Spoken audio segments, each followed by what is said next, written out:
কিভাবে জেনজি আপনাদের সাথে একাত্মতা হবে? দেখলাম দুদু দুদু উনি তো ফ্যাসিবাদ বিরোধী আন্দোলনের নেতা, তিনি বললেন বিএনপির যত কর্মী আছে প্রস্রাব কইরা দিলে নাকি সব ভাইসে যাবে এই অন্য অন্য। আপনাকে বিনীত অনুরোধ করি, গত 16 বছর আপনার প্রস্রাব করতে নিষেধ করছে কেডা?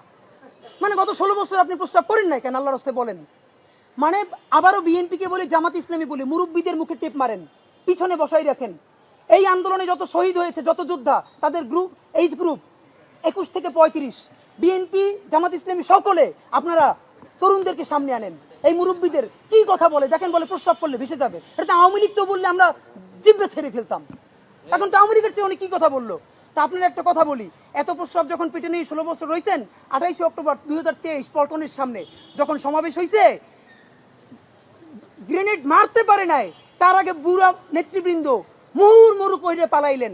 আমরা বিএনপির কর্মী না, তবু 1 ঘন্টা সেখানে স্টেজের সামনে দাঁড়াইছিলাম, কোন একজন মাঝারি মানের নেতাও আসে কিনা আমরা প্রতিরোধ গড়ে তুলবো। একজনও পারেন নাই। যত লাখ লোক আসছে, প্রস্রাব করলে তো আওয়ামী লীগ ভাইসে যাবে, তখন প্রস্রাব চাইবে কোথায় রাখছেন? মাথায় উঠেই রাখছেন। ফাইজলামি কথাবার্তা বলেন।